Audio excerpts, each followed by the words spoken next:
Hallelujah, praise the Lord. இந்த காலை வேளையில் மீண்டும் உங்களை இயேசு கிறிஸ்து நாமத்தில் வாழ்த்துகிறேன். கர்த்தருடைய வார்த்தைக்கு காத்திருக்கிற நீங்கள் வெட்கப்பட்டு போவதில்லை. கர்த்தர் நிச்சயம் உங்கள் வாழ்க்கையில மேன்மை ஆசீர்வாதத்தை கொண்டு வர வல்லவராக இருக்கிறார். ஒவ்வொரு நாளும் நாம் ஜெபிக்கிறோம், ஒவ்வொரு நாளும் கர்த்தருடைய வார்த்தை கேட்கிறோம். இந்த நாளிலும் கர்த்தர் உங்களோடு பேசுகிறார். நிச்சயம் ஒரு மாற்றத்தை மேன்மை கொண்டு வருவார். ஆமென், அல்லேலூயா. சோர்ந்து போகாதீர்கள். உங்களுக்காக இந்த காலை வேளையிலே ஒரு விசேஷித்த தீர்க்கமான வார்த்தை கர்த்தர் சொல்லி உங்களை ஆசீர்வதிக்க போகிறார். சங்கீதங்களின் புஸ்தகம் 107 சங்கீதம் 24 வசனத்தை வாசித்து பாருங்கள். அவர்கள் கர்த்தருடைய கிரியைகளையும் ஆழத்தில் அவருடைய அதிசயங்களையும் காண்கிறார்கள். அல்லேலூயா, அல்லேலூயா. இஸ்ரவேல் ஜனங்கள் செங்கடலுக்கு முன்பாக நின்றார்கள். பயங்கர ஆழமான ஒரு செங்கடல், தாண்டி போக முடியாது, அதை கடந்து போக முடியாது. காரணம், ஒரு விதமான சாத்தியம் இல்லை, ஒரு விதமான சூழ்நிலை இல்லை. ஜனங்களுக்குள் பயமும் குழப்பமும் திகிலும் பெருகி கொண்டிருந்த நேரத்தில் அவர்கள் அடிமைத்தனத்திலிருந்து அவர்கள் உற்சாகத்தோடு சந்தோஷத்தோடு வெளியே வந்தார்கள். ஆனால் மீண்டும் பார்வோனுடைய ஆளுகை அவர்களை பின்தொடர்ந்தது. இவர்கள் தாண்டி தப்பித்து போக முடியாதபடிக்கு செங்கடல் சூழ்ந்தது முன்பாக. பிரியமானவர்கள், உங்கள் வாழ்க்கையை கூட சற்று யோசித்து பாருங்கள். உங்களை இதுவரைக்கும் வேதனைப்படுத்தினது மறுபடியும் வேதனைப்படுத்த வருகிறதா? உங்களுடைய வியாதி மீண்டுமாக உங்களோடு போராடுகிறதா? உங்களுடைய கடன் பிரச்சனை மீண்டும் போராடுகிறதா? உங்களுக்கு விரோதமான காரியங்கள் மறுபடியும் போராடுகிறதா? கவலைப்படாதிருங்கள். நீங்கள் பாதுகாக்கப்படுவண்டியாக கர்த்தர் தாமே உங்களுக்காக அதிசயங்களை காண பண்ணுவார். கர்த்தர் மோசையை கொண்டு அந்த மோசே கையில் இருந்த கோலை செங்கடல் நோக்கி நீட்டும்படி சொல்லுகிறார். இன்றைக்கு உங்களை பார்த்து சொல்லுகிறார், விசுவாசம் என்கிற கோலை நீட்டுங்கள், ஜெபம் என்கிற கோலை நீட்டுங்கள், நம்பிக்கின்ற கோலை நீட்டுங்கள். அந்த செங்கடலை பாருங்கள், ஒரே ஒரு கீழ்காற்றை அனுப்பினார், முழுதும் வீச செய்தார், அது அற்புதமாய் பிளந்தது. ஹல்லேலூயா. வழி உண்டாக்கினார். வெட்டான் தரையில் நடந்து போகிறது போல ஜனங்கள் நடந்து கடந்து போனார்கள். அதே நேரத்தில் பின்தொடர்ந்து வந்த பார்வோனின் சேனைகளை அழித்தார் அதே கடலிலே. உங்களுக்காக தேவன் ஆழத்திலே அதிசயங்களை காண பண்ணுவார். விசுவாசத்தோடு நீங்கள் கர்த்தரை பற்றி கொள்ளுங்கள். உங்களை பின் தொடர்ந்து வருகிற எந்த சத்துருவின் கிரியைகளும் இனி உங்களை மேற்கொள்ளாது. கர்த்தர் அதை அழித்து போடுவார். நீங்களோ தப்பி கடந்து போவீர்கள்.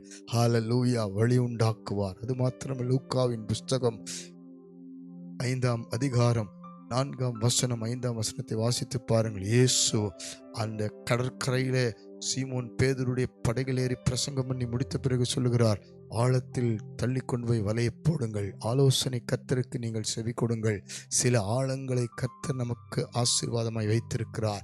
விசுவாசத்தின் ஆழம், நம்பிக்கையின் ஆழம், ஜெபத்தின் ஆழம், கர்த்தருடைய ஆலோசனைக்கு கீழ்ப்படுகிற காரியங்கள் எல்லாம் சற்று நாம் வேதத்தின் ஆழத்திலே போக வேண்டும். கர்த்தரை தேடுகிற சில ஆழம். இன்றைக்கு நாம் அந்த நம்முடைய வாழ்க்கையில விசுவாசம் எல்லாம் கரை என்கிற உலகத்தை சார்ந்து சுயத்தை, மாம்சத்தை, பாரம்பரியத்தை சார்ந்திருந்தால் அதை சற்று தள்ளி கொண்டு போய் கர்த்தருடைய ஆழத்துக்குள் தேவ அன்பு, ஆழம், அகலம், நீளம், உயரம், அந்த அளவிட முடியாத அந்த அன்புக்குள்ளாக, சந்தோஷத்துக்குள்ள, மகிழ்ச்சிக்குள்ளாக கடந்து போக கர்த்தர் விரும்புகிறார். அந்த ஆலோசனை கேட்ட பேதுரு, சீமோன், அவர் முழுதும் பிரயாசப்பட்டும் ஒன்றும் அகப்படாமல் கர்த்தருடைய ஆலோசனை கேட்டு அவர் வலையை போடும் பொழுது ஆழத்தில் அதிசயமாய் கர்த்தர் 2 படகு மீன்களை கொடுத்தார். கீழ்ப்படிந்து பாருங்கள். கர்த்தருடைய வார்த்தைக்கு விட்டு கொடுத்து பாருங்கள். தேவன் உங்களுக்கு அதிசயங்களை காண பண்ணுவார். சோர்ந்து போகாதிருங்கள். இப்பொழுது நாம் ஜெபிக்க போகிறோம். கல்வாரி சிலுவையின் ஆழம், ரட்சிப்பு, விடுதலை, சமாதானம். இப்பொழுது ஜெபிப்போம். பரலோக பிதாவே, ஆழத்திலே எங்களுக்காக இந்த காலை வேளையிலே ஆண்டவரே அதிசயங்களை காண பண்ணுகிறவரே, ஜெபிக்கிறத்தனை பெரிய ஆசீர்வதியும். இவருடைய வாழ்க்கையில காணப்பட்ட எல்லா செங்கடல்களும் பிளந்து போகட்டும். இவர்களை கர்த்தர் விடுவித்தருளும். இவருடைய வாழ்க்கையில் இருக்கிற எல்லா விதமான தோல்விகள், பலவீனங்கள், பிரச்சனைக்குரிய சம்பவங்கள், போராட்டங்கள், பற்றாக்குறைகளில் உம்முடைய ஆலோசனை கேட்டு நடக்க, உம்முடைய பாதத்தில் காத்திருந்து கீழ்ப்படிந்து நடக்க, உம்முடைய வார்த்தையின் ஆழத்தில், உம்முடைய அன்பின் ஆழத்தில், உம்முடைய கிருபையின் ஆழத்தில், உம்முடைய ஆண்டவரே உம்முடைய கரத்தின் வல்லமைக்கும் ஆழத்திலே இவர்கள் வாழ்க்கை ஒப்பு கொடுக்கப்படட்டும். இதுவரைக்கும் ஆண்டவரே உம்முடைய ஆலோசனைக்கு கீழ்ப்படியாமல் இருந்த எல்லா காரியத்திலிருந்து விலகி வரட்டும். எல்லா பின்மாற்றத்திலிருந்து வெளியே வரட்டும். ஆண்டவரை தேடுற பிள்ளைகளாக இன்னும் கல்வாரி அன்பிலே ஆண்டவரை கடந்து வர பிள்ளைகளாய் ஆசீர்வதி, ஒவ்வொருவரையும் ஒரு குடும்பத்தை ஆசீர்வதிப்பிறாக. ஆண்டவரை கரையிலிருந்து சற்று தள்ளும்படி கேட்டுக்கொண்டபடியே ஆழத்தில் தள்ளிக்கொண்டு போகிற புதிய அனுபவம், ஆண்டவரே புதிய மேன்மை ஆசீர்வாதங்கள் கடந்து வரட்டும். ஆழம் ஆண்டவரே மூழ்கடிப்பதற்கல்ல, கர்த்தருடைய நன்மையை ஆசீர்வாதங்களை பெற்றுக்கொள்ள கிருபை செய்யும். இயேசு கிறிஸ்துவின் நாமத்தினால ஒவ்வொருத்தரையும் ஆசீர்வாத இந்த காலைகளில் இன்று முதல் ஆழங்கள் என்ற உம்முடைய ஆசீர்வாதத்தை காண உதவி செய்யும். இயேசு கிறிஸ்துவின் மூலம் தாழ்மையோடு ஜெபித்து அர்ப்பணிக்கிறோம் ஜீவனுள்ள நல்ல பிதாவே. ஆமென், ஆமென். God bless you. கர்த்தர் உங்களை அதிசயங்களை காண பண்ணும்.